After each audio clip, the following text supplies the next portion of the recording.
नमस्कार विद्यार्थी मित्रांनो, मी अश्विनी महाडिक आपल्या अर्थात यूट्यूब चॅनलवरती सर्वांचं स्वागत करते। आजच्या व्हिडिओमध्ये उत्पादन आणि खर्च सिद्धांत theory of production and cost या घटकातील बदलत्या प्रमाणाचा नियम लॉ ऑफ व्हेरिएबल प्रपोर्शन हा नियम ही संकल्पना अभ्यासणार आहोत। आता पहा, आपण उत्पादन आणि खर्च सिद्धांत हा घटक आपण अभ्यासत आहोत। त्याच्यामध्ये उत्पादन म्हणजे काय किंवा उत्पादनाचे कोणकोणते प्रकार आहेत हे सर्व आधीच्या याच्या अगोदरच्या व्हिडिओमध्ये आपण पाहिलेले आहे। त्याच्यातील एक महत्त्वाचा नियम आहे म्हणजे बदलत्या प्रमाणाचा नियम लॉ ऑफ व्हेरिएबल प्रपोर्शन। याचा संपूर्ण अभ्यास आपण या व्हिडिओमध्ये पाहणार आहोत।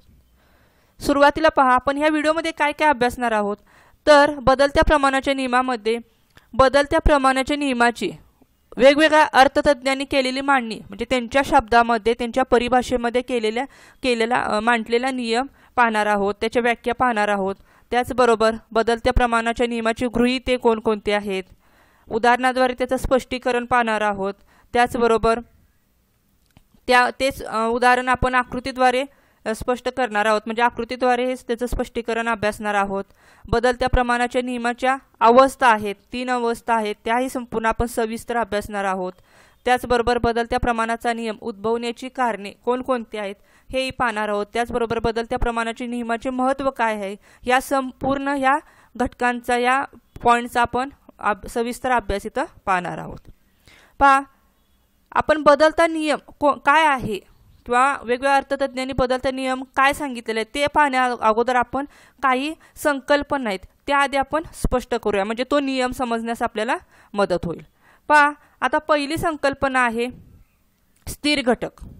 आता स्थिर घटक म्हणजे काय म्हणजे स्थिर घटक, अस्थिर घटक, समस्त उत्पादन, सरासरी उत्पादन, सीमांत उत्पादन हे जे शब्द आहेत हे त्या नियमामध्ये वापरलेले आहेत। मग आपल्याला तो नियम समजावून घेण्या अगोदर आपल्याला स्थिर घटक म्हणजे काय, समस्त उत्पादन म्हणजे काय हे आपल्याला आधी स्पष्ट असलं पाहिजे म्हणून आपण या आधी अभ्यासत आहोत। पहा, आता स्थिर घटक म्हणजे काय की उत्पादनाच्या एकाच प्रक्रियेत एखाद्या वस्तूचं जे उत्पादन करणार आहे त्या उत्पादनाच्या एकाच प्रक्रियेत जे घटक नष्ट होत नाहीत म्हणजे उत्पादनाचे जे 4 घटक आहेत भूमी, श्रम, भांडवल आणि संयोजक या 4 घटकातील एखाद्या उत्पादनाची प्रक्रिया चालू असताना जे घटक नष्ट होत नाहीत त्याला काय म्हणायचं स्थिर घटक असे म्हटलं जातं। त्यानंतर दुसरा पॉइंट आहे अस्थिर घटक। अस्थिर घटक म्हणजे काय की उत्पादनाच्या एकाच प्रक्रियेत जे घटक नष्ट होतात म्हणजे स्थिर घटकाच्या उलट परिस्थिती अस्थिर घटकामध्ये असते म्हणजे उत्पादनाच्या एकाच प्रक्रियेमध्ये जे घटक नष्ट होतात त्याला काय म्हणायचं अस्थिर घटक असं म्हणतात। म्हणजे उदाहरणार्थ कच्चा माल असेल, श्रम असेल हे काय आहेत नष्ट होतात त्याला अस्थिर घटक म्हणतात। त्यानंतर पुढची संकल्पना आहे समस्त उत्पादन।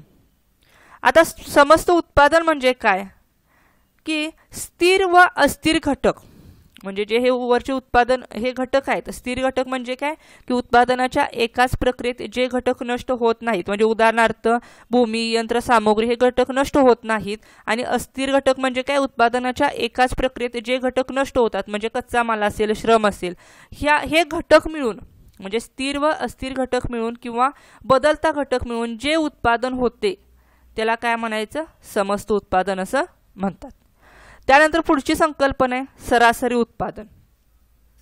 आता सरासरी उत्पादन म्हणजे काय की समस्त उत्पादनाला म्हणजे हे जे स्थिर व अस्थिर घटक मिळून जे उत्पादन होते ते उत्पादन म्हणजे समस्त उत्पादन आणि ते समस्त उत्पादनाला उत्पादन घटकांच्या संख्येने भागले असता जे उत्तर येते त्याला काय म्हणायचं सरासरी उत्पादन असं म्हणतात। म्हणजे एकूण उत्पादनाला एकूण उत्पादित नग संख्येने भागला असता येणाऱ्या गुणोत्तराला काय म्हणायचं सरासरी उत्पादन असे म्हणतात। आणि पुढची संकल्पना आहे सीमांत उत्पादन। सीमांत उत्पादन म्हणजे काय की स्थिर घटकांच्या जोडीला अस्थिर घटकामध्ये एका नगाने वाढ केल्यास एकूण उत्पादनात जी भर पडते तिला काय म्हणायचं सीमांत उत्पादन असे म्हणतात। म्हणजे एकूण उत्पादनामध्ये जेवढ्या नग संख्येनं भर पडते नव्यानं भर पडते त्याला काय म्हणायचं सीमांत उत्पादन असं म्हटलं जातं। ह्या संकल्पना आपण अगोदर काय घेतल्या कारण आपल्याला बदलत्या प्रमाणाचा नियम पाहायचं आहे वेगवेगळ्या अर्थतज्ञांनी त्यांच्या शब्दामध्ये कसा कोणता नियम मांडलेला आहे, काय सांगितलेलं आहे, त्याच्यामध्ये हे घटक हे शब्द आलेले आहेत म्हणून आपण हे आधी अभ्यासलेलं आहे. आता आपण तो नियम पाहूया. पहा, बदलत्या प्रमाणाच्या नियमाची अर्थतज्ञांनी केलेली मांडणी. मग आता बदलत्या प्रमाणाचा नियम हा काय आहे, आपण हे बघितलेलं आहे, म्हणजे अल्पकालीन दीर्घकालीन हे उत्पादनाचे प्रकार बघितलेला आहे. मग आता हा बदलत्या प्रमाणाचा नियम, यालाच लॉ ऑफ व्हेरिएबल प्रपोर्शन, यालाच घटत्या फलाचा नियम सुद्धा म्हटलं जातं किंवा नव अभिमतपंथीय उत्पादन बदल असंही म्हटलं जातं. बदलत्या प्रमाणाच्या नियमालाच किंवा सिद्धांताला नव अभिमतपंथीय उत्पादन बदल असंही म्हटलं जातं. मग या बदलत्या प्रमाणाच्या नियमानुसार जर उत्पादनासाठी विविध उत्पादन घटकांचा उपयोग केला जातो, मग त्याच्यामध्ये भूमी, श्रम, भांडवल, संयोजक हे घटक येतात. मग ह्या घटकामध्ये एका घटकामध्ये काय केला जातो, बदल केला जातो आणि बाकीचे जे 3 घटक आहेत ते काय केले जातात, स्थिर ठेवले जातात. म्हणजे समजा भूमी, श्रम, भांडवल आणि संयोजक हे उत्पादनाचे 4 घटक आहेत, हे आदान आहेत, इनपुट्स आहेत. याच्यामध्ये जर श्रम घटकात बदल केला आणि बाकीचे जे भूमी, भांडवल हे जे घटक आहेत ते स्थिर ठेवले आणि श्रम ह्या घटकात बदल करून जेव्हा उत्पादनात बदल केला जातो तेव्हा त्याला काय म्हटलं जातं, बदलत्या प्रमाणाचा नियम असं म्हटलं जातं. आता आपण अर्थतज्ञांनी मांडलेला नियम बघूया. पहा, सुरुवातीला प्राध्यापक बेनहॅम. आता प्राध्यापक बेनहॅम काय म्हणतात की उत्पादन घटक समूहापैकी एखाद्या घटकाचे प्रमाण वाढवत नेले असता विशिष्ट बिंदूनंतर त्या बदलत्या घटकाचे सीमांत उत्पादन प्रथम घटते व नंतर सरासरी उत्पादनही घटते. आता ते काय म्हणतात, त्यांनी काय नियम सांगितलाय की उत्पादन घटक समूहापैकी एखाद्या घटकाचे प्रमाण वाढवत नेले, म्हणजे उत्पादनाचे जे 4 घटक आहेत त्याच्यापैकी एखाद्या घटकाचं जर प्रमाण वाढवत नेलं तर विशिष्ट बिंदूनंतर त्या बदलत्या घटकाचे, जो घटक बदललेला आहे त्या बदलत्या घटकाचे सीमांत उत्पादन प्रथम घटते. आता आपण ह्याच्या आधी सीमांत उत्पादन म्हणजे काय ते बघितलं की स्थिर घटकांच्या जोडीला जे अस्थिर घटक म्हणजे जो बदलता घटक आहे त्याच्यामध्ये एका नगाने वाढ केल्यास काय होते, एकूण उत्पादनात जी भर पडते त्याला सीमांत उत्पादन म्हणतात. मग ते सीमांत उत्पादन काय होतं, प्रथम घटतं आणि नंतर सरासरी उत्पादनही घटतं. हा प्राध्यापक बेनिहॅम यांनी सांगितलेला बदलत्या प्रमाणाचा नियम आहे. त्यानंतर पुढे पहा, प्राध्यापक स्टिग्लर. आता यांनी काय सांगितले की अन्य उत्पादन घटक कायम ठेवून एका आदानाचे, आदान म्हणजेच काय उत्पादनाचे घटक इनपुट्स, एका आदानाच्या प्रमाणात क्रमशः वाढ करीत गेल्यास एका विशिष्ट मर्यादेनंतर या उत्पादन घटकात होणाऱ्या वाढीचे प्रमाण घटत जाते, म्हणजेच बदलत्या उत्पादन घटकाचे सीमांत उत्पादन घटत जाते. आता सर्व थोडक्यात अर्थतज्ञाने जो नियम सांगितलाय तो बऱ्यापैकी एकसारखाच आहे, फक्त काय झालेले त्यांची परिभाषा त्यांनी ज्या शब्दात मांडलेले आहे ते जरा वेगवेगळे आहे. बघा, आता इथं अन्य उत्पादन घटक कायम ठेवून म्हणजे उत्पादनाचे जे 4 घटक आहेत त्याच्यापैकी एका घटकामध्ये क्रमशः वाढ करीत गेल्यास एका विशिष्ट मर्यादेनंतर काय होतं, उत्पादन घटकात होणाऱ्या वाढीचं प्रमाण घटत जातं, कमी होत जातं, म्हणजेच काय होतं, बदलत्या उत्पादन घटकाचे सीमांत उत्पादन घटत जातं. प्राध्यापक स्टिग्लर यांनी हा नियम सांगितलेला आहे. त्यानंतर पुढे बघा, प्राध्यापक सॅम्युएल्सन. त्यांनी काय सांगितलंय की काही उत्पादन घटक सापेक्षतेने स्थिर असताना इतर घटकात वाढ केली असता उत्पादनात वाढ होईल, परंतु एका विशिष्ट मर्यादेनंतर या उत्पादन घटकात होणाऱ्या वाढीपासून मिळणारे उत्पादन कमी कमी होत जाते. त्यांनी काय सांगितलं की काही उत्पादन घटक सापेक्षतेने स्थिर असताना म्हणजे थोडक्यात कमी जास्त प्रमाणात बऱ्यापैकी स्थिर असताना इतर घटकात वाढ केली तर काय होईल, उत्पादनात वाढ होईल, परंतु काय होईल की एका ठराविक मर्यादेनंतर विशिष्ट मर्यादेनंतर या उत्पादन घटकात होणाऱ्या वाढीपासून जे मिळणारे उत्पादन आहे ते काय होईल, कमी कमी होत जाते. त्यानंतर पुढे पहा, प्राध्यापक जे.एस. बेन यांनी काय सांगितलंय बदलत्या प्रमाणाचा नियम की उत्पादनाची तांत्रिक स्थिती स्थिर असताना असा एक बिंदू दिसून येतो की त्या बिंदूनंतर स्थिर घटकांच्या बरोबर असलेल्या बदलत्या घटकांच्या मात्रेत सारख्याच प्रमाणात वाढ केली असता बदलत्या घटकांच्या प्रत्येक मात्रेच्या उत्पादकतेचा ह्रास होतो. बघा, आता इथं काय सांगितले की उत्पादनाची तांत्रिक स्थिती स्थिर असताना, आता तांत्रिक स्थिती म्हणजे काय तर तांत्रिक स्थिती म्हणजे काय की उत्पादन तंत्र पद्धत किंवा जे आपण मशिनरी वापरतो उत्पादन घेण्यासाठी ज्या मशिनरी वापरतो किंवा ते उत्पादनाची साधने किंवा कार्यक्षमता ह्यात काही बदल होत नाही, ह्याच्यामध्ये काही सुद्धा बदल होत नाही, त्याला काय म्हणायचं तांत्रिक स्थिती. म्हणजे ह्यामध्ये बदल न होता स्थिर असताना म्हणजे तांत्रिक स्थिती स्थिर असताना असा एक बिंदू दिसून येतो की त्या बिंदूनंतर स्थिर घटकांच्या बरोबर असलेल्या बदलत्या घटकांच्या मात्रेत सारख्याच प्रमाणात वाढ केली असता बदलत्या घटकांच्या प्रत्येक मात्रेच्या उत्पादकतेचा काय होतो ऱ्हास होतो, असा प्राध्यापक J.S. बेन यांनी नियम सांगितलेला आहे. त्यानंतर पुढे पहा प्राध्यापक बोल्डिंग यांनी काय सांगितले की इतर उत्पादन घटकांची नगसंख्या स्थिर ठेवून एका उत्पादन घटकाची नगसंख्या वाढविल्यास त्या बदलत्या घटकाची सीमांत वास्तव उत्पादकता घटत जाते. त्यांनी काय सांगितले इतर उत्पादक घटकांची नगसंख्या स्थिर ठेवून एका म्हणजे 4 जे उत्पादनाचे घटक आहेत त्याच्यापैकी एकामध्ये काय केलेलं आहे वाढ केल्यास त्याची नगसंख्या त्या घटकाची नगसंख्या वाढविल्यास बदलत्या घटकाची सीमांत वास्तव उत्पादकता काय होते घटत जाते, असा प्राध्यापक बोल्डिंग यांनी हा नियम सांगितलेला आहे. त्यानंतर पुढे पहा श्रीमती जोन रॉबिन्सन यांनी काय सांगितलंय की उत्पादनाचा कोणताही एक घटक स्थिर ठेवून इतर घटकात क्रमशः वाढ करीत गेल्यास एका विशिष्ट बिंदूनंतर उत्पादनात घटत्या दराने वाढ होते, त्यासच घटत्या फलाचा नियम असे म्हणतात. लॉ ऑफ डिमिनिशिंग रिटर्न्स असं म्हटलं जातं. त्यांनी काय सांगितले उत्पादनाचा कोणताही घटक स्थिर ठेवून इतर घटकात जे क्रमशः वाढ करीत गेल्यास काय होतं विशिष्ट बिंदूनंतर उत्पादनात घटत्या दराने वाढ होते, त्यालाच काय म्हणायचं घटत्या फलाचा नियम असं म्हटलं जातं.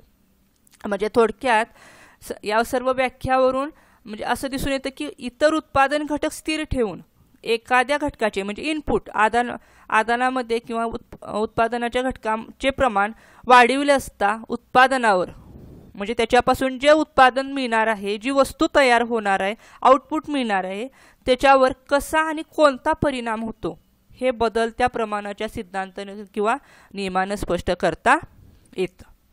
म्हणजे थोडक्यात बदलत्या प्रमाणाचा नियम हा अल्पकालीन उत्पादन फलन आहे. म्हणजे अल्प काळात उत्पादनाचे काही घटक स्थिर ठेवून बदलत्या घटकात सारख्याच प्रमाणात वाढ केल्यास स्थिर घटक आणि बदलता घटक यातील आपापसातील प्रमाण बदलतं म्हणून त्याला काय म्हणतात बदलत्या प्रमाणाचा नियम असे म्हणतात. म्हणजे सोपी व्याख्या सांगायची म्हटलं तर उत्पादनाचे जे घटक आहेत त्याच्यातील एक घटक स्थिर ठेवून बाकीचे जे 3 घटक बदल केला किंवा 4 घटकापैकी 3 घटक स्थिर ठेवले आणि एका घटकामध्ये बदल केला की उत्पादनावर काय परिणाम होतो कसा परिणाम होतो यालाच काय म्हणायचं बदलत्या प्रमाणाचा नियम लॉ ऑफ व्हेरिएबल प्रपोर्शन असं म्हटलं जातं. हा बदलत्या प्रमाणाचा नियम अल्पकाळात उत्पादनात कसा बदल होतो याचं विश्लेषण केलं जातं. म्हणजे एकच उत्पादनाचा घटक बदलता ठेवून उत्पादनावर कोणता परिणाम होतो हे काय केलं जातं ह्या नियमानं स्पष्ट केलं जातं. म्हणजे थोडक्यात एक उदाहरण जर सांगायचं म्हटलं तर समजा एका शेतकऱ्याकडे 20 एकर जमीन आहे म्हणजे भूमी 20 एकर जमीन आहे आणि 20,000 रुपये भांडवल आहे. बघा भूमी श्रम भांडवल संयोजक ह्या 4 घटकापैकी जर एका शेतकऱ्याकडे 20 एकर जमीन आहे आणि 20,000 रुपये भांडवल आहे. आता हे दोन्ही घटक काय अल्पकाळ स्थिर आहेत बघा मात्र श्रम या घटकात परंतु श्रम या म्हणजे आता जमीन भूमी भांडवल त्या व्यक्तीजवळ आहे शेतकऱ्याकडे आहे हे दोन्ही घटक काय आहेत अल्पकाळामध्ये स्थिर आहेत परंतु श्रम या घटकात क्रमशः वाढ करत गेल्यास त्या घटकाचे आपापसातील प्रमाण काय होतं बदलतं आणि त्याच्यापासून जे मिळणारं फल आहे हे सुद्धा काय होतं बदलत जातं. त्यालाच काय म्हणायचं बदलत्या प्रमाणाचा नियम असं म्हटलं जातं. आता थोडक्यात आपल्याला बदलत्या प्रमाणाचा नियम वेगवेगळ्या अर्थतज्ञांनी त्यांच्या परिभाषेत मांडलेला आहे ते आपण पाहिलेलं आहे. आता त्यानंतर पुढचा पॉइंट आहे बदलत्या प्रमाणाच्या नियमाची गृहीते assumption of law of variable proportion. आता बदलत्या प्रमाणाचा नियम त्याची काय काय गृहीते सांगितलेले आहेत ते पाहूया. बघा पहिलं गृहीतक आहे गृहीत आहे म्हणजे काय कोणती गोष्ट गृहीत धरलेली आहे की पहिला आहे तांत्रिक स्थितीत बदल होत नाही। आता तांत्रिक स्थितीत म्हणजे जर उत्पादन तंत्रात बदल झाला तर काय होतं सरासरी व सीमांत उत्पादनात सुद्धा वाढ होते। म्हणून काय सांगितले तर काय गृहीत धरले की तांत्रिक स्थितीत बदल होत नाही। म्हणजे जे तांत्रिक स्थिती म्हणजे काय की जे उत्पादन तंत्र आहे ज्या उत्पादन घेण्यासाठी जी पद्धत वापरली जाते ज्या मशिनरी यंत्रसामुग्री वापरली जाते जी साधनं वापरली जातात किंवा त्यांची जी कार्यक्षमता आहे याच्यामध्ये काही बदल होत नाही। म्हणजे उत्पादन तंत्रात कोणताही बदल होत नाही हे काय केलेलं आहे गृहीत धरलेलं आहे। त्यानंतर दुसरा आहे कार्यक्षम तंत्राची निवड केली जाते। याच्यामध्ये कार्यक्षम तंत्राची निवड केली जाते। त्याचबरोबर विशिष्ट काल गृहीत धरला आहे। याच्यामध्ये विशिष्ट काळ म्हणजे हा बदलत्या प्रमाणाचा नियम काय अल्पकाळापुरता म्हणजे अल्पकालीन उत्पादन फलन आहे। अल्प काळात उत्पादनाचं काय होतं काही घटक स्थिर ठेवून बदलत्या घटकात सारख्याच प्रमाणात वाढ केल्यास काय होतं हा नियम प्रत्ययास येतो। म्हणजे बदलत्या प्रमाणाचा नियम अल्पकालीन नियम आहे अल्प काळापुरता मर्यादित आहे। म्हणजे एक आठवडा असेल एक महिना असेल कदाचित एक वर्षही असेल एवढ्या लहान कालावधीमध्ये हा बदलत्या प्रमाणाचा नियम दिसून येतो। म्हणून इथं काय केले विशिष्ट काळ गृहीत धरलेला आहे। त्यानंतर पुढचं गृहीतक आहे की उत्पादनाचे काही घटक कायम ठेवण्यात आले असून एकाच घटकात बदल केला जात आहे।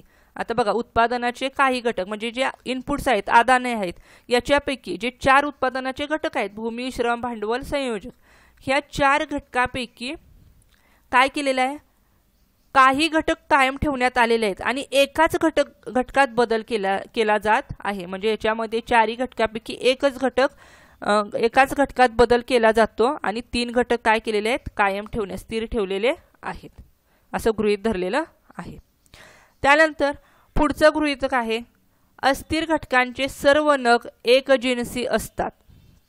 अस्थिर घटकांचे सर्व नग एकजिनसी म्हणजे जे अस्थिर घटक आहेत जे बदलते घटक आहेत अस्थिर म्हणजे थोडक्यात बदलते जे बदलते घटक आहेत त्यांचे सर्व नग काय केलेले आहेत एकसारखं एकजिनसी ठेवलेलं आहेत हे गृहीत धरलेलं आहे। त्यानंतर पुढचं गृहीत धरलेले आहे असं गृहीत धरले की स्थिर घटकांच्या गुणवत्तेत कोणताही बदल होत नाही। बघा आता आपण आधी काय बघितलं की अस्थिर घटकांचे नग काय आहेत एकसारखे आहेत एकजिनसी असतात आणि जे स्थिर घटक आहेत त्यांच्या गुणवत्तेत कोणताही बदल होत नाही। हे काय केलेलं आहे बदलत्या प्रमाणाच्या नियमामध्ये काही गोष्टी गृहीत धरलेल्या आहेत। त्याच्यामध्ये काय काय बघितलं की विशिष्ट काळ गृहीत धरलेला आहे तांत्रिक स्थितीत बदल होत नाही। त्याचबरोबर बदलत्या घटकात काय होते समान भागाने क्रमशः वाढ होत जाते। स्थिर घटकांच्या गुणवत्तेत कोणताही बदल होत नाही। हा अल्पकाळामध्ये या बदलत्या प्रमाणाच्या नियमामध्ये अल्पकाळाचा विचार केला जातो। हा नियम दीर्घकाळामध्ये लागू होत नाही। हे काय आहेत या बदलत्या प्रमाणाचे गृहीत आहेत। त्यानंतर पुढे पहा आता हा जो बदलता प्रमाणाचा नियम आहे हा नियम 3 अवस्थांमध्ये दिसून येतो। बघा आता त्याच्यामध्ये पहिली अवस्था आहे ती पहिली अवस्था त्यालाच वाढत्या फलाची अवस्था किंवा वर्धी उत्पत्ती अवस्था असंही म्हटलं जातं। त्यानंतर दुसरी अवस्था दिसून येते त्यालाच घटत्या फलाची अवस्था म्हणतात। त्यानंतर तिसरी अवस्था दिसून येते त्याला ऋण फलाची अवस्था किंवा आरासी उत्पत्ती अवस्था असंही म्हटलं जातं। हे अधिक घेण्याचं कारण म्हणजे आपल्याला पुढे उदाहरणाद्वारे ते समजावून घ्यायचं आहे। 3 अवस्था बदलत्या प्रमाणाच्या नियमामध्ये 3 अवस्था दिसून येतात 3 अवस्था निर्माण होतात ते कोणकोणत्या आहेत ते पाहण्यासाठी आपण हे अगोदर माहित करून घेतलेलं आहे। आता बघा आपण एका उदाहरणाद्वारे हा बदलत्या प्रमाणाचा नियम आहे ते समजावून घेऊ। बघा आता समोर तुम्हाला एक कोष्टक दिसत असेल तक्ता दिसत असेल। आता याच्यामध्ये सुरुवातीला श्रमिकांची संख्या आहे तर 1 2 3 4 5 6 7 8 ही श्रमिकांची संख्या आहे। त्यानंतर एकूण उत्पादन आहे क्विंटल मध्ये सरासरी उत्पादन आहे क्विंटल मध्ये सीमांत उत्पादन आहे क्विंटल मध्ये आणि इथं उत्पादनाची अवस्था आहे। बघा आपण आताच बघितलं की पहिली अवस्था त्यालाच वाढत्या फलाची अवस्था म्हणतात वर्धी उत्पत्ती अवस्था म्हणतात। त्यानंतर दुसरी अवस्था त्यालाच घटत्या फलाची अवस्था म्हणतात आणि तिसरी अवस्था ऋण फलाची अवस्था ह्या उत्पादनाच्या अवस्था या इथं दिसून आलेल्या आहेत। आता आपण एकूण उत्पादन, सरासरी उत्पादन आणि सीमांत उत्पादन म्हणजे काय हे आपण आधी व्याख्येद्वारे समजावून घेतलेलंच आहे. आता इथं बघा या आकृतीमध्ये की श्रमिकांची संख्या आहे, म्हणजे इथं काय झालेलं आहे की श्रमिकांच्या संख्येमध्ये काय केलेलं आहे, बदल होत गेलेला आहे. जे उत्पादनाचे घटक आहेत, भूमी, श्रम, भांडवल, संयोजक, ह्या 4 घटकापैकी काय झालेलं आहे, इथं भूमी हा घटक इथं स्थिर ठेवलेला आहे आणि श्रमाच्या नगामध्ये, आता इथं श्रमिकांची संख्या दिसते का, 1 2 3 4 5, म्हणजे ह्या श्रमाच्या नगामध्ये काय झालेलं आहे, सातत्याने वाढ होत गेलेली आहे, वाढ केलेली आहे. आणि इथं भूमी हा श्रम काय केलेला घटक स्थिर ठेवलेला आहे. आता त्यावेळेला बघा इथं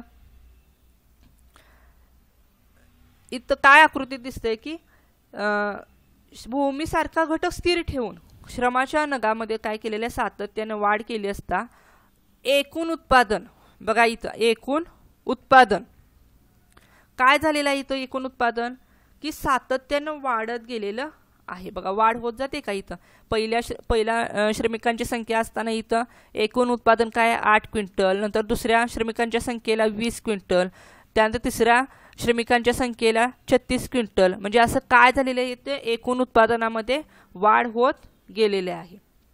आणि इथं काय झालेलं आहे, त्यानंतर तिसऱ्या नगापर्यंत काय झालेलं आहे, बघा इथं 1 2 आणि 3 इथपर्यंत काय झालेलं आहे, तिसऱ्या नगापर्यंत श्रमाची सीमांत उत्पादकता सुद्धा वाढत गेलेली आहे. बघा इथं एकूण उत्पादन सुद्धा वाढत गेलेलं आहे, सरासरी उत्पादन सुद्धा वाढत गेलेलं आहे आणि सीमांत उत्पादन सुद्धा इथपर्यंत तिसऱ्या नगापर्यंत वाढत गेलेलं आहे. बघा इथं एकूण उत्पादन पहिल्या नगाच्या वेळेला 8 क्विंटल होतं, दुसऱ्या श्रमाच्या संख्येला 20 क्विंटल होतं, तिसऱ्या श्रमिकांच्या संख्येला 36 क्विंटल होतं. त्याचबरोबर इथं सरासरी उत्पादन सुद्धा काय आहे, पहिल्या श्रमिकांच्या संख्येला 8 क्विंटल आहे, दुसऱ्या श्रमिकांच्या संख्येला 10 क्विंटल आहे, तिसऱ्या श्रमिकांच्या संख्येला काय 12 क्विंटल आहे. म्हणजे इथं काय झालेलं सरासरी उत्पादन सुद्धा वाढत गेलेलं आहे. त्यानंतर सीमांत उत्पादन सुद्धा काय झालेलं आहे, वाढत गेलेलं आहे. म्हणजे पहिल्या श्रमिकांच्या संख्येला 8 क्विंटल आहे, दुसऱ्या श्रमिकांच्या संख्येला 12 क्विंटल आहे आणि तिसऱ्या श्रमिकांच्या संख्येला 16 क्विंटल आहे. म्हणजे इथं काय झालेलं आहे की तिसऱ्या नगापर्यंत एकूण उत्पादन वाढत गेलेलं आहे आणि त्याचबरोबर सीमांत उत्पादन सुद्धा वाढत गेलेलं आहे. इथं काय झालेलं आहे, ह्या 1 ते 3 श्रमिकांच्या संख्येपर्यंत काय झालेलं आहे, पहिली अवस्था दिसून येते. म्हणजे ह्याला सिद्धांताची काय म्हणतात, पहिली अवस्था म्हणतात. आधी आपण पहिली, दुसरी, तिसरी अवस्था कुठं कुठं दिसून येते हे आधी बघूया आणि नंतर आपण व्यवस्थित समजावून घेऊ. बघा त्यानंतर श्रमाच्या 4थ्या नगापासून, बघा श्रम ह्या बदलत्या घटकाचा सीमांत उत्पादन, आता श्रम हा बदलता घटक आहे, तो वाढत गेलेला आहे. 4थ्या नगापासून सीमांत उत्पादन, बघा इथं तिसऱ्या नगाला 16 होतं आणि इथं आता सीमांत उत्पादन 4थ्या नगाला काय झालेलं आहे, घटत गेलेलं आहे, म्हणजे कमी झालेलं आहे. मग सीमांत उत्पादन घटायला लागले, इथं 16 होतं, इथं 12 झालेलं आहे, म्हणजे इथं घटलेलं आहे, कमी झालेलं आहे. तरीही एकूण उत्पादन, बघा इथं एकूण उत्पादनाच्या कॉलममध्ये बघा तिसऱ्या नगाला 36 होतं, 36 क्विंटल होतं, तर 4थ्या नगाला 48 क्विंटल आहे. म्हणजे इथं कमी झालंय का, तर नाही, इथं काय झालेलं आहे, इथं वाढ झालेली आहे. म्हणजे 4थ्या नगाच्या वेळेला सीमांत उत्पादन जरी घटत गेलं तरी एकूण उत्पादनामध्ये काय होते, वाढ होत आहे. आणि एकूण उत्पादनात होणारी ही जी वाढ आहे ती वाढ जोपर्यंत आहे, कुठपर्यंत आहे बघा, की सीमांत उत्पादन 0 होत नाही. बघा आता इथं कुठपर्यंत वाढले, 7व्या नगापर्यंत वाढलेलं आहे. इथं 6व्या नगापर्यंत 60 आहे आणि 7व्या नगाला पण 60च आहे, 60 क्विंटल आहे. बघा इथं 5व्या नगाला 55 आहे एकूण उत्पादन, 6व्या नगाला 60 आहे आणि 7व्या नगाला 60 क्विंटल आहे. बघा आता हे एकूण उत्पादन कुठपर्यंत वाढत गेले, जोपर्यंत सीमांत उत्पादन काय होत नाही, की 0 होत नाही. बघा इथं सीमांत उत्पादन आहे का, 7व्या नगाला 0 झालेलं आहे, 0 होत नाही तोपर्यंत एकूण उत्पादन काय झालेलं आहे, वाढत गेलेलं आहे. बघा आता इथं म्हणाल तुम्ही पुढच्या याला 7व्या नगाला 60 झाले, मग 8व्या नगाला काय झालेलं आहे, इथं वाढले का, तर नाही, इथं किती आहे, 56 क्विंटल आहे. म्हणजे हे काय झालेलं आहे, कमी झालेलं आहे, 60 पेक्षा 56 कमी आहे. म्हणजे 7व्या नगापेक्षा 8व्या नगामध्ये काय झालेलं आहे, एकूण उत्पादन कमी झालेलं आहे. ज्यावेळेला एकूण उत्पादन वाढत जातं त्यावेळेला काय झालेलं आहे, सीमांत उत्पादन कमी कमी होत गेलेलं आहे. आणि एकूण उत्पादन जोपर्यंत वाढत जातं की ज्यावेळेला तोपर्यंत सीमांत उत्पादन 0 होत नाही. आणि जेव्हा सीमांत उत्पादन 0 होतं तेव्हा काय होतं, एकूण उत्पादन सुद्धा घटत जातं. म्हणजे इथं काय झालेलं आहे, जेव्हा सीमांत उत्पादन 0 होतं त्यावेळेला एकूण उत्पादन काय आहे, इथं स्थिर आहे. इथं 60 आहे 6व्या नगाला, तर 7व्याला पण 60च आहे. म्हणजे इथं काय झालेलं आहे, स्थिर आहे. यालाच काय म्हणायचं, दुसरी अवस्था, बदलत्या प्रमाणाच्या नियमाची दुसरी अवस्था असं म्हटलं जातं, स्थिर अवस्था असं म्हटलं जातं. आता त्यानंतर पुढे बघा, आता 8व्या नगापासून बघा, जेव्हा सीमांत उत्पादन 8व्या नगापासून जेव्हा सीमांत उत्पादन ऋण होतं, म्हणजे 0पेक्षा 4 इथं ऋण झालेलं आहे, तेव्हा एकूण उत्पादन घटायला सुरुवात होते. इथं जेव्हा इथं ऋण व्हायला लागतं, सीमांत उत्पादन आरासी व्हायला लागतं, ऋण व्हायला लागतं, तेव्हा एकूण उत्पादन काय झालेलं इथं कमी कमी व्हायला सुरुवात झालेली आहे. म्हणजे इथं घटावायला सुरुवात झालेली आहे. यालाच काय म्हणायचं, बदलत्या प्रमाणाच्या नियमाची तिसरी अवस्था, ऋणफलाची अवस्था किंवा आरासी उत्पत्ती अवस्था असं म्हटलं जातं. बघा आता इथं या श्रमिकाच्या संख्येत काय होत गेले, श्रम हा बदलता घटक आहे, याच्यामध्ये वाढ होत गेल्यानंतर सीमांत उत्पादन आणि एकूण उत्पादनामध्ये काय बदल होतो हे आपण बघितलेलं आहे. म्हणजे थोडक्यात श्रमिकांच्या संख्येत बघा, आता थोडक्यात सुरुवातीला एकूण पहिल्या श्रमिकांच्या संख्या असताना सुरुवातीला एकूण, नंतर एकूण उत्पादन, नंतर सरासरी उत्पादन आणि नंतर सीमांत उत्पादन हे काय झालेलं आहे, वाढत गेलेलं आहे. बघा पहिल्यांदा वाढतच गेलेलं आहे, नंतर काय होतं, ते महत्तम होतं, सर्वात जास्त होतं. बघा इथं एकूण उत्पादन इथं महत्तम झाले 60, त्यानंतर इथं 12, इथं महत्तम झालेलं आहे 4थ्या नगाच्या वेळेला, आणि इथं पण 16, 3ऱ्या नगाच्या वेळेला 16. म्हणजे इथं काय झालेलं आहे, महत्तम सर्वाधिक जास्त झालेलं आहे. आणि त्याच्यानंतर काय होतं, ते घटत जातं. म्हणजे इथं बघा महत्तम, इथं एकूण उत्पादन महत्तम कधी झालेलं आहे, 6व्या नगाच्या वेळेला 60 क्विंटल झालेलं आहे, इथं सर्वात जास्त आहे. त्यानंतर सरासरी उत्पादन इथं 12 आहे, 12 क्विंटल आहे, इथं सर्वाधिक आहे, महत्तम आहे.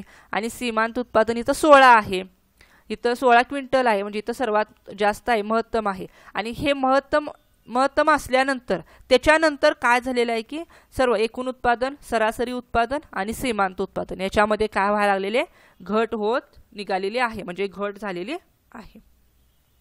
आता भूमी आणि भांडवल हे जे स्थिर घटक आहेत यांच्या जोडीला आपण काय केले, ह्या श्रम हा बदलता घटक, ह्या घटकाचे प्रमाण काय केलेले आहे, वाढवीत गेल्यास. बघा इथं भूमी आणि भांडवल हे घटक स्थिर असताना श्रमिकांच्या संख्येत श्रम हा घटक काय केलेला आहे, वाढवत गेल्यास सीमांत उत्पादन. बघा आणखी एकदा आपण सविस्तर हे पाहायला लागलोय की भूमी आणि भांडवल हे घटक स्थिर असताना श्रमिकांच्या संख्येत किंवा श्रम ह्या घटकात वाढ करत गेल्यास, श्रम वाढवल्यास सुरुवातीला सीमांत उत्पादन वाढत जाते. सीमांत उत्पादन काय होत जाते, वाढत जाते. नंतर ते काय होतं, घटत जातं. बघा इथं 8 नंतर 12, 12 नंतर 16 इथं वाढत गेलेलं आहे. आणि त्यानंतर काय व्हायला लागलं, इथं घट होत गेलेली आहे. म्हणजे ते नंतर घटत गेलेलं आहे, 12 नंतर 7 नंतर 5. आणि एका ठिकाणी ते काय झालेलं आहे, 0 झालेलं आहे. म्हणजे तेच काय होईल, त्यानंतर शून्यानंतर काय व्हायला लागले, ते ऋण व्हायला लागलेलं आहे. सीमांत उत्पादन ऋणात्मक व्हायला लागलेलं आहे. म्हणजे श्रम ह्या बदलत्या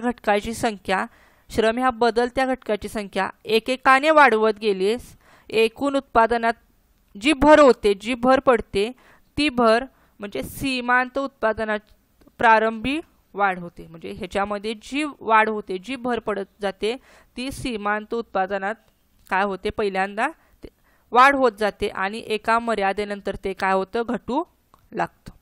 मग आता ह्या सारणीमध्ये बघा श्रमिकांची संख्या 1 पासून 3 पर्यंत वाढवीत गेल्यास काय झाले, एकूण उत्पादन 8 क्विंटल पासून 36 क्विंटल पर्यंत काय झालेलं आहे, 36 क्विंटल पर्यंत काय झालेलं आहे, वाढलेलं आहे. आणि सीमांत उत्पादनात सुद्धा काय झालेलं आहे, वाढ झालेली आहे. 8 क्विंटल पासून 16 क्विंटल पर्यंत वाढलेलं आहे. म्हणजे सीमांत उत्पादनात वाढ होण्याची काय आहे, 16 ही काय आहे, मर्यादा आहे. त्यानंतर श्रमिकांच्या संख्येत जरी वाढ करत गेल्यास म्हणजे 4, 5, 6 वाढ करत गेल्यास सीमांत उत्पादनात काय झालेले, घट झालेली आहे. त्यानंतर श्रम ह्या बदलत्या घटकाचे प्रमाण पुन्हा वाढवीत गेल्यास सुरुवातीला काय होतं, सरासरी उत्पादन काय होतं 8 आहे, नंतर 10, 12 म्हणजे इथं पण काय झालेलं आहे, सरासरी उत्पादन वाढत गेलेलं आहे. नंतर ते काय व्हायला लागलेलं आहे, इथं घटत गेलेलं आहे. म्हणजे सरासरी उत्पादन वाढवण्याची आणि घटण्याची जी गती आहे ती सरासरी उत्पादन बघा इथं कोष्टकामध्ये सरासरी उत्पादन वाढण्याची आणि घटण्याची जी गती आहे ती सीमांत उत्पादनाच्या वाढण्याच्या व घटण्याच्या गतीपेक्षा कमी आहे. वाढण्याच्या आणि घटण्याच्या गतीपेक्षा कमी आहे. आता तुम्हाला इथं कोष्टकामध्ये सरळ दिसूनच येईल की सरासरी उत्पादन मध्ये वाढ आणि घट होण्याचे जेवढं प्रमाण आहे ते प्रमाण सीमांत उत्पादनापेक्षा काय आहे, याच्या गतीपेक्षा काय कमी आहे. मग याच्यामध्ये जोपर्यंत सीमांत उत्पादन वाढत जातं बघा इथं जोपर्यंत सीमांत उत्पादन वाढत जातं तोपर्यंतच्या ह्या उत्पादनाच्या अवस्थेला काय म्हणायचं, पहिली अवस्था वर्धी उत्पत्ती अवस्था म्हणतात. जेव्हा सीमांत उत्पादन स्थिर होतं त्यालाच काय म्हणायचं, स्थिर उत्पत्ती अवस्था. आणि जेव्हा सीमांत उत्पादन घटत जातं ऋण होतं त्यालाच काय म्हणायचं, तिसरी अवस्था असं म्हटलं जातं. थोडक्यात तुम्हाला ह्या कोष्टकाद्वारे बदलत्या प्रमाणाचा नियम म्हणजे पहिली अवस्था, दुसरी अवस्था आणि तिसरी अवस्था समजून आलेली असेल. आता त्यानंतर आपण हेच उदाहरण एका आकृतीद्वारे आपण समजावून घेऊ. बघा तुम्हाला आकृतीद्वारे स्पष्टीकरण बघा इथे एक आकृती आहे. याच्यामध्ये इथे बघा अक्षावरती बदलता घटक आहे. श्रमिकांची संख्या म्हणजे आपण जे आधी उदाहरण पाहिलं तेच इथं पाहतोय. अक्षावरती काय आहे, उत्पादनाचा बदलता घटक काय म्हणजे श्रम आहे, श्रमिकांची संख्या आहे. त्यानंतर अक्षावरती सीमांत, सरासरी आणि एकूण उत्पादन दर्शवलेलं आहे. सीमांत, सरासरी आणि एकूण उत्पादन दर्शवलेलं आहे अक्षावरती. आता इथं उत्पादनाच्या बदलत्या घटकात सातत्याने वाढ करत गेल्यास म्हणजे अक्षावरती उत्पादनाचा बदलता घटक आहे, श्रम आहे, याच्यामध्ये सातत्याने वाढ होताना एकूण उत्पादन काय होतं, सतत वाढत जातं. हे आपण आधी उदाहरणाद्वारे बघितलेलंच आहे. एकूण उत्पादन सतत वाढत जातं आणि ते एकूण उत्पादन जे सतत वाढत जातं ते बघा इथं TPC तुम्हाला आकृतीमध्ये दिसेलच. बिंदूतून निघालेला हा वक्र आहे TPC, एकूण उत्पादन वक्र, total production curve, total product curve, एकूण उत्पादन वक्र दर्शवलेला आहे. हे काय आहे की बदलत्या उत्पादनाच्या बदलत्या घटकात सातत्याने वाढ होत जाताना एकूण उत्पादन सतत वाढत जातं ते हे इथं एकूण उत्पादन वक्रानं TPCनं दर्शवलेलं आहे. हे उत्पादन तोपर्यंत वाढत जातं जोपर्यंत सीमांत उत्पादन शून्य होत नाही. म्हणजे आकृतीमध्ये सीमांत उत्पादन जेव्हा आकृतीमध्ये इथं बघा इथं हे दिसते का, अक्षावरती असताना व ह्या शेवटच्या घटकाचे सीमांत उत्पादन काय असतं, इथं शून्य असतं. तसेच आकृतीत APC बघा इथं बिंदूतून निघालेला हा वक्र आहे APC, सरासरी उत्पादन वक्र, ॲव्हरेज प्रॉडक्ट कर्व, सरासरी उत्पादन वक्र इथं दर्शवलेला आहे. त्याचबरोबर सीमांत उत्पादन वक्र MPC, मार्जिनल प्रॉडक्ट कर्व दर्शवलेला आहे. आता इथं APC म्हणजे सरासरी उत्पादन वक्र, ॲव्हरेज प्रॉडक्ट कर्व आणि MPC, मार्जिनल प्रॉडक्ट कर्व हे वक्र उत्पादन घटकाच्या वाढीबरोबर एका मर्यादेपर्यंत काय जातं, हे वाढत जातात आणि त्यानंतर ते काय होतं, घटू लागतात. म्हणून इथं आकृतीमध्ये ही प्रथम अवस्था, त्यानंतर ही पहिली अवस्था, प्रथम अवस्था, त्यानंतर ही द्वितीय अवस्था, दुसरी अवस्था आणि वच्या पुढे व ते क म्हणजे याच्या पुढे तिसरी अवस्था दर्शवलेली आहे. म्हणजे थोडक्यात ह्या आकृतीमध्ये अक्षावर काय आहे, अक्षावरती काय आहे, बदलता घटक, श्रमिकांची संख्या आहे, त्यांचे प्रमाण दर्शवलेलं आहे. अक्षावरती सीमांत, सरासरी व एकूण उत्पादन दर्शवलेलं आहे. आता सीमांत उत्पादन वक्र हा सरासरी वक्रात आकृतीमध्ये पहा, सीमांत उत्पादन वक्र MPC हा सरासरी उत्पादन वक्र APC ह्या उत्पादन वक्राच्या खालच्या बाजूस आहे, म्हणजे सीमांत उत्पादन वक्र हा सरासरी उत्पादन वक्राला त या बिंदूमध्ये काय झालेला आहे छेदतो, म्हणजे त हा बिंदू महत्तम सरासरी उत्पादन दर्शवतो आणि याच बिंदूवरती सरासरी उत्पादन हे सीमांत उत्पादना एवढं असतं, म्हणजे सरासरी उत्पादन आणि सीमांत उत्पादन काय आहे सारखंच आहे.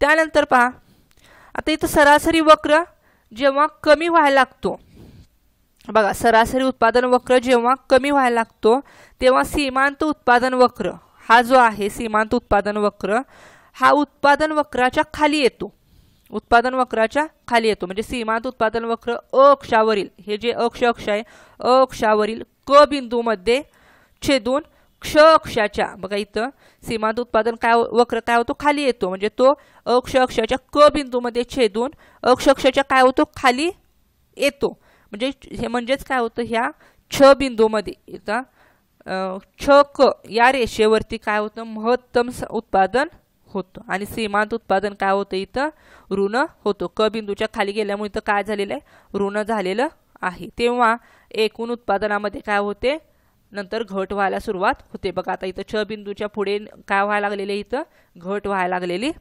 आहे आणि छ बिंदूपासून काय होते उत्पादनामध्ये घट होते.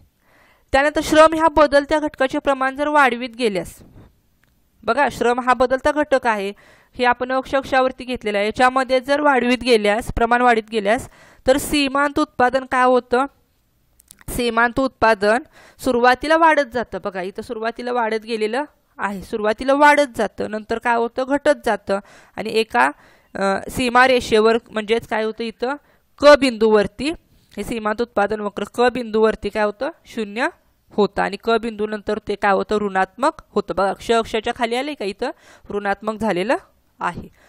आता थोडक्यात आपण बदलत्या प्रमाणाच्या नियमाच्या ह्या ज्या पहिली अवस्था आहे म्हणजे अ प पर्यंत पहिली अवस्था प व पर्यंत दुसरी अवस्था आणि व च्या पुढे तिसरी अवस्था इथं दिसून येते. तुम्हाला थोडक्यात आकृतीद्वारे हे समजलेलं असेल. आता याच्या पुढे पहा आता आपण 3 अवस्था निर्माण होतात हे बघितलं दिसून येतात म्हणजे पहिली अवस्था दुसरी अवस्था आणि तिसरी अवस्था. आता त्या तिन्ही अवस्था आपण ह्या आकृतीद्वारे समजावून घेऊया. बघा आणखी जास्त सविस्तर पाहूया. मग आता पहिली अवस्था बदलत्या प्रमाणाच्या नियमाची पहिली अवस्था. आता श्रमिकांच्या संख्येत जेव्हा 1 पासून 3 पर्यंत वाढ केली असता बघा आपण उदाहरणामध्ये बघितलेलं आहे की 1 पासून 3 पर्यंत काय झालेले वाढ झालेली आहे त्यावेळेला सीमांत उत्पादनात सुद्धा काय होते वाढ होत जाते आणि चौथ्या श्रमिकापासून काय होतं सीमांत उत्पादनात काय होते घट सुरू होते आणि तर सरासरी उत्पादन आणि सीमांत उत्पादन त्यावेळेला काय असतं सारखंच असतं. आता या बदलत्या प्रमाणाच्या नियमानुसार जेव्हा सीमांत उत्पादन हे सरासरी उत्पन्न एवढं असतं तिथं काय असते पहिली अवस्था निर्माण होते. ज्यावेळेला सीमांत उत्पादन आणि सरासरी उत्पादन हे सारखं असतं सीमांत उत्पादन हे सरासरी उत्पन्न एवढं असतं त्यावेळेला काय असते पहिली अवस्था असते. म्हणजे इथं या आकृतीमध्ये ड हा जो बिंदू आहे या बिंदूवर सीमांत उत्पादन सर्वोच्च आहे. सीमांत उत्पादन हे काय आहे सर्वोच्च असतं आणि ड ह्या बिंदूपर्यंत पहिली अवस्था दिसून येते. म्हणजे या अवस्थेमध्ये सरासरी उत्पादन बघा हे सरासरी उत्पादन आणि सीमांत उत्पादन वाढत गेलेलं आहे. सीमांत उत्पादन आणि सरासरी उत्पादन काय झालेलं आहे वाढत गेलेलं आहे. इथं काय झालेलं आहे जे जमीन यंत्र हे काय आहेत घटक अविभाज्य आहेत म्हणजे भूमी भांडवल हे स्थिर घटकाच्या तुलनेत श्रम ह्या बदलत्या घटकाचे प्रमाण काय झालेले आहे सुरुवातीस कमी असतं त्यामुळे बदलत्या घटकात वाढ होत जाते. त्यामुळे स्थिर घटकाचा अधिक चांगल्या प्रकारे आपल्याला काय करता येतो उपयोग करून घेता येतो. म्हणजे इथं ह्या अवस्थेमध्ये काय होतं पहिली अवस्था दिसून येते त्यालाच वाढत्या फलाचा नियम म्हटलं जातं वाढत्या फलाची अवस्था म्हटलं जातं किंवा त्यालाच वर्धी उत्पत्ती अवस्था असं म्हटलं जातं. म्हणजे जोपर्यंत सीमांत उत्पादन वाढत जातं तोपर्यंतच्या उत्पादनाच्या अवस्थेला काय म्हटलं जातं वर्धी उत्पत्ती अवस्था म्हणतात. पहिली अवस्था झाली. त्यानंतर आहे दुसरी अवस्था. आता दुसरी अवस्था कुठे बघितली आपण उदाहरणामध्ये चौथ्या श्रमिकांच्या संख्येपासून.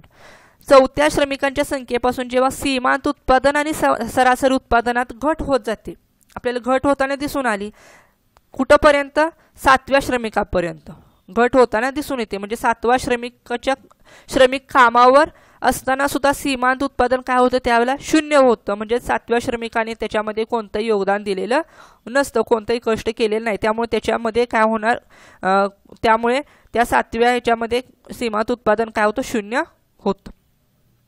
म्हणजे जे 6व्या आणि 7व्या श्रमिकापासून जे प्राप्त होणारं एकूण उत्पादन होतं ते काय होतं सारखं होतं, म्हणजे 60-60 होतं का ते सारखं होतं. आणि सीमांत उत्पादन शून्य असताना बदलत्या प्रमाणाची ही दुसरी अवस्था निर्माण होते, त्यालाच काय म्हणायचं, स्थिर उत्पादन अवस्था किंवा त्यालाच घटत्या फलाची अवस्था किंवा दुसरी अवस्था असं म्हटलं जातं. म्हणजे सरासरी उत्पादन आणि सीमांत उत्पादनामध्ये घट होत गेलेली आहे, तिथं दुसरी अवस्था निर्माण होते. म्हणजे आकृतीमध्ये ड आणि त बिंदूपर्यंत सीमांत उत्पादन स्थिर होत असतं. बघा, ड आणि त पर्यंत सीमांत उत्पादन काय आहे स्थिर होत असतं, आणि दुसऱ्या अवस्थेत स्थिर अवस्था ही थोडीफारच थोड्या वेळापुरतीच राहते. नंतर त बिंदूनंतर काय होतं घटत्या फलाची अवस्था सुरू होते, किंवा कारण जेव्हा सीमांत उत्पादन स्थिर असतं तेव्हा उत्पादनाच्या त्या अवस्थेला काय म्हणायचं स्थिर उत्पत्ती अवस्था असं म्हटलं जातं. त्यानंतर पुढे तिसरी अवस्था. आता तिसरी अवस्था बघा, त्यालाच ऋणफलाची अवस्था किंवा आरासी उत्पत्ती अवस्था असंही म्हटलं जातं. जेव्हा श्रमिकांची संख्या 7 असताना सीमांत उत्पादन काय होतं ऋण होतं, म्हणजे 7व्या श्रमिकामुळे एकूण उत्पादनात कोणतीही वाढ होत नाही. पण 7वा जर श्रमिक कामावर ठेवला तर एकूण उत्पादनात काय होते घट होते, आणि 8वा जरी श्रमिक कामावर ठेवला तरी सुद्धा हीच अवस्था दिसून येते. म्हणजे सीमांत उत्पादन ऋण असते त्यावेळेला ह्या नियमाची तिसरी अवस्था दिसून येते. म्हणजे ह्या अवस्थेलाच काय म्हणायचं ऋणफलाची अवस्था किंवाच आरासी उत्पत्ती अवस्था असं म्हटलं जातं. म्हणजे थोडक्यात स्थिर घटकाच्या जोडीला जर अस्थिर घटकाचे प्रमाण वाढवित गेल्यास, म्हणजे स्थिर जे घटक आहेत भूमी भांडवल हे स्थिर घटक आहेत, यांच्या जोडीला अस्थिर घटक म्हणजे बदलते घटक, म्हणजे श्रम हा घटक बदलता गृहीत धरलेला आहे, ह्या बदलत्या घटकामध्ये वाढवित गेल्यास किंवा बदलत्या घटकामध्ये वाढ करत गेल्यास सीमांत उत्पादनाचे प्रमाण वर्धी म्हणजे वाढत्या फलाची, स्थिर आणि आरासी म्हणजे ऋण फलाची याप्रमाणे बदलत असते. म्हणून या नियमाला काय म्हटलं जातं बदलत्या प्रमाणाचा नियम असं म्हटलं जातं. आता तुम्हाला थोडक्यात उदाहरण कोष्टकाद्वारे आणि आकृतीद्वारे बदलत्या प्रमाणाचा नियम संपूर्ण समजलेला असेल. आता त्यानंतर पुढचा संकल्पना आहे बदलत्या प्रमाणाच्या नियमाचे महत्त्व, importance of law of variable proportion. आता या बदलत्या प्रमाणाचे नियमाचे काय महत्त्व आहे पहा. आता त्याच्यामध्ये पहिलं महत्त्व आहे विविध क्षेत्रात उपयोगी. विविध क्षेत्रात उपयोगी. आता विकसित आणि अविकसित अर्थव्यवस्थांना काय होतं उत्पादनाचे तंत्र निश्चित करताना हा जो बदलत्या प्रमाणाचा नियम आहे तो लागू पडतो. आता बघा त्याचबरोबर तो विविध क्षेत्रात उपयोगी आहे, म्हणजे हा नियम शेतीमध्ये उपयोगी पडतो, त्याचबरोबर उद्योगधंद्यामध्ये उपयोगी पडतो, अशा म्हणजे वेगवेगळ्या क्षेत्रामध्ये हा नियम काय होतो उपयोगी पडतो. त्यानंतर दुसरं महत्त्व आहे उत्पादन तंत्र निश्चितीमध्ये उपयोगी. म्हणजे जे विकसित आणि अविकसित अर्थव्यवस्थांना जे उत्पादनाचं तंत्र आहे जे ते निश्चित करताना, म्हणजे उत्पादनाची साधने, उत्पादनाची पद्धत आहे, कार्यक्षमता हे निश्चित करताना त्याच्यामध्ये हा बदलत्या प्रमाणाचा नियम काय होतो उपयुक्त ठरतो. म्हणजे कोणते उत्पादन तंत्र आणि उत्पादनाची पातळी कशी राहील, जास्तीत जास्त सर्वोत्तम कशी राहील याची माहिती घेण्यासाठी म्हणजे याचं मार्गदर्शन ह्या नियमानुसार घेतलं जातं किंवा नियमावरून मिळतं. त्यामुळे हा बदलत्या प्रमाणाचा नियम इथं उपयोगी पडतो. त्यानंतर तिसरं आहे आर्थिक समस्यांची सोडवणूक. म्हणजे आर्थिक समस्यांची सोडवणूक म्हणजे काय की वाढती लोकसंख्या, वाढती बेरोजगारी, उत्पादन घटकांचे मोबदले यासाठी या नियमाचा उपयोग केला जातो. म्हणजे अल्पविकसित आणि विकसनशील देशामध्ये श्रमप्रधान तंत्रपद्धती कधी वापरता येईल हे या नियमाद्वारे स्पष्ट होतं. हे आपण या बदलत्या प्रमाणाचे नियमाचे महत्त्व पाहिले. त्याचबरोबर हा बदलता प्रमाणाचा नियम उद्भवण्याची कारणं कोणकोणती आहेत ते पण पाहूया. म्हणजे बदलत्या प्रमाणाचा नियम का उद्भवतो, कशामुळे उद्भवतो ते इथं अभ्यासूया. बघा पहिलं कारण आहे उत्पादन घटकांचा पुरवठा पूर्ण लवचिक नसतो. म्हणजे उत्पादन घटक आहेत त्यांचा पुरवठा म्हणजे जे उत्पादनाचे घटक आहेत भूमी, श्रम, भांडवल, संयोजक ह्यांचा पुरवठा हा कधीही लवचिक नसतो. म्हणजे त्याच्यामध्ये तो तटस्थ नसतो, त्याच्यामध्ये कमी जास्त बदल करता येतो. म्हणजे तो कमी लवचिक असतो, त्यामुळे बदलत्या प्रमाणाचा नियम इथं काय होतो, निर्माण होतो. म्हणजे हे एक महत्त्वाचं कारण आहे की उत्पादन घटकांचा पुरवठा काय असतो, इथं पूर्ण लवचिक नसतो. त्याचबरोबर दुसरं आहे कारण की उत्पादनाची साधने पूर्णपणे पर्यायी नसतात. म्हणजे उत्पादनाचे घटक एकमेकांना अपूर्ण पर्यायी असतात, पूर्णपणे पर्यायी नसतात. त्यामुळे हा बदलत्या प्रमाणाचा नियम काय होतो, अस्तित्वात आला किंवा हा बदलत्या प्रमाणाचा नियम उद्भवलेला आहे. त्यानंतर पुढचं कारण आहे की स्थिर घटकांचा पुरेपूर वापर. म्हणजे स्थिर घटकांचा इथं काय केला जातो, पुरेपूर वापर केला जातो. म्हणजे जे 4 घटक आहेत त्याच्यापैकी जे घटक स्थिर ठेवले जातात आणि एका घटकामध्ये बदल केला जातो. म्हणजे जे स्थिर घटक ठेवले जातात त्याचा काय केला जातो, इथं पुरेपूर वापर केला जातो. त्यामुळे इथं काय झालेलं आहे, हा बदलत्या प्रमाणाचा नियम काय होतो, उद्भवलेला आहे किंवा इथं बदलत्या प्रमाणाचा नियम निर्माण झालेला आहे. म्हणजे थोडक्यात तुम्हाला बदलत्या प्रमाणाचा नियम म्हणजे काय किंवा कसा आहे, त्याच्यामध्ये 3 अवस्था कशा प्रकारे उद्भवलेल्या आहेत किंवा 3 अवस्था दिसून येतात, वाढत्या फलाची अवस्था, त्यानंतर घटत्या फलाची अवस्था आणि ऋण फलाची अवस्था. ह्या 3 अवस्था इथं समजलेल्या आहेत. धन्यवाद.